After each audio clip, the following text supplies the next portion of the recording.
나무묘법연화경, 나무묘법연화경, 나무실상묘법연화경.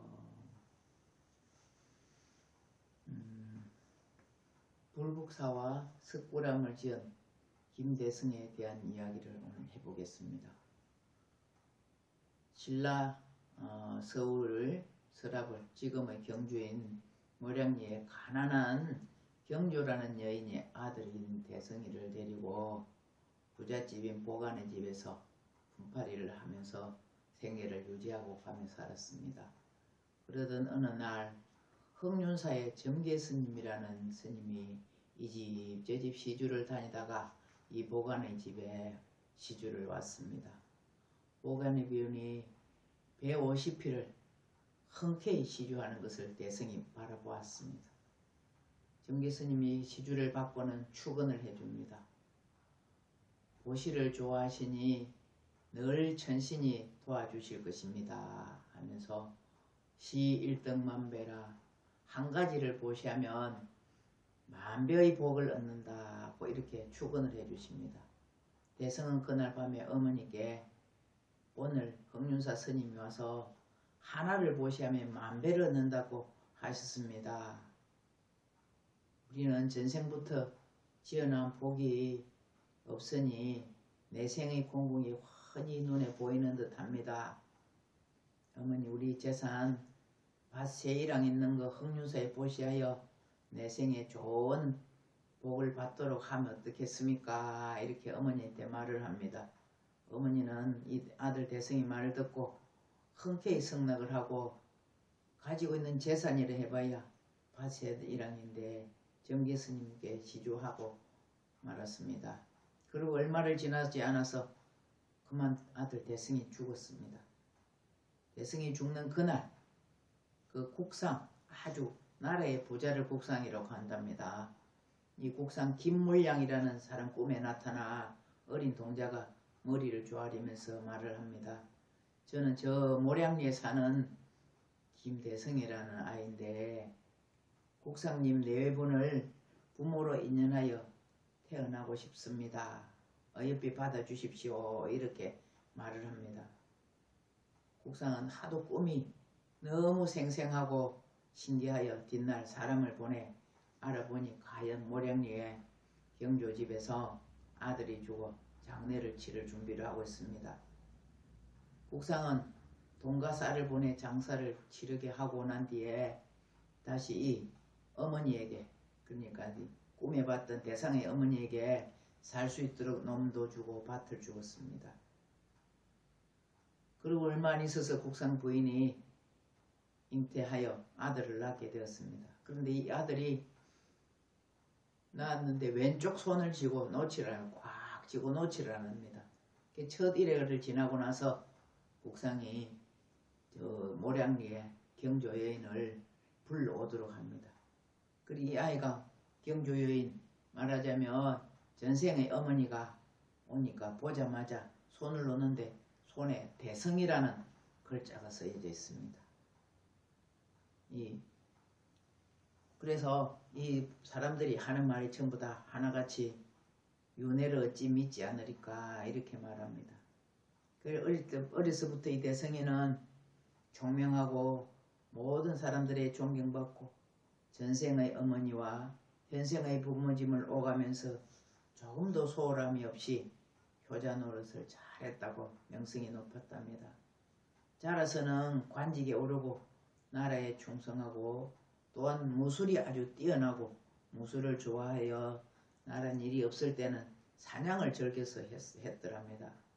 하루는 큰 곰을 잡았는데 그 곰이 꿈에 나타나서 하는 말이 무섭게 대들면서 어찌하여 나를 잡아주겠느냐.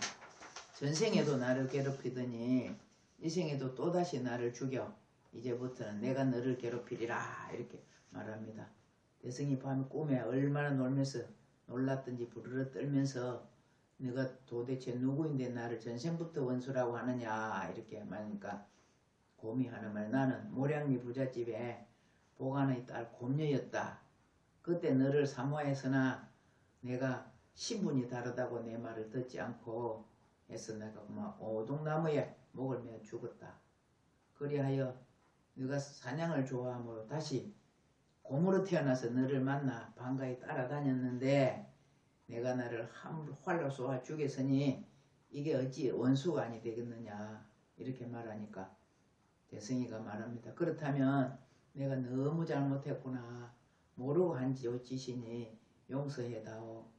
이제부터라도 너를 위해 좋은 일을 하겠다. 어찌하면 되겠느냐 이를 말하니까 곰이 하는 말이 그럼 나를 위해서 절을 하나 지어다오 이렇게 말을 합니다. 불법을 믿고 마음을 개심하여서 해탈을 얻겠노라 이렇게 말을 합니다.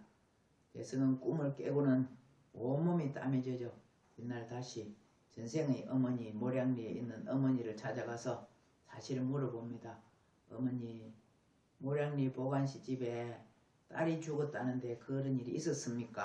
하고 꿈 이야기를 하니까 어머니가 하는 말이 그래 네가 18살이 되던 해에 그 집 딸 무남 동녀가 곰녀가 너를 사모했는데 너는 신분이 다르다고 해가 다른 여자를 좋아하는 것을 보고 비가 나여 오동나무에 목을 메어 죽은 일이 있다. 그때 갑자기 너가 병도 없이 죽어서 나는 그 곰녀가 원기가 되어서 너를 잡아갔는가 이렇게 생각하고 있었다. 그런데 내가 죽어서 부잣집인 국상의 집에 태어나 마음을 놓게 되었었다. 그런데 오늘 네 말을 듣고 보니 속이 후련하구나. 절 지을 줄 약속을 했다면 절을 지어주고 다시는 나쁜 인연을 짓지 않도록 하는 것이 좋겠구나 이렇게 말을 합니다. 대성은 그날부터 사냥은 그만두고 오직 불법에만 마음을 두고 크게 자비심을 일으키고 그 곰을 위해 장수사라는 절을 지어주고는 이렇게 윤회와 인간고 철직을 체험한 대성은 전생의 부모와 현생의 부모를 위해서 그 은혜를 갖고자 절을 짓기 시작했습니다. 마침내 현생의 부모를 위해서는 불국사를 짓고 전생의 부모를 위해서는 석굴암을 축조했다고 합니다. 불국사는 대성이 평소에 절개 읽던 무량수경에 나오는 극락세계와 화엄경에 나오는 연화장세계를 모형으로 삼아서 지었고 석굴암은 당시 신라인들이 생각하는 극락세계를 생각하고 있는 그런 불교상을 종합한 것에다가 호국의 이미지를 가미하여 창건되었다고 합니다. 아니 우리들이 죽으면 49일이 지나야 내생의 어떤 곳으로 결정하여 태어난다고 합니다. 그러나 극선자는 저광극락이요 극악자는 저곽지옥이라 하듯이 김대성은 죽자마자 49일이 지나지 않았지만은 아주 부잣집인 국상 김물량의 집에 아들로 태어난 것입니다. 이 오늘의 이야기를 듣고 복 짓는 일, 인과응보가 반드시 있다는 것을 우리는 받아들여서 행복된 삶이 되시기를 기원하면서 우리가 공부하고 있는 법화경 공부 많이 하시기를 거듭 부탁드립니다.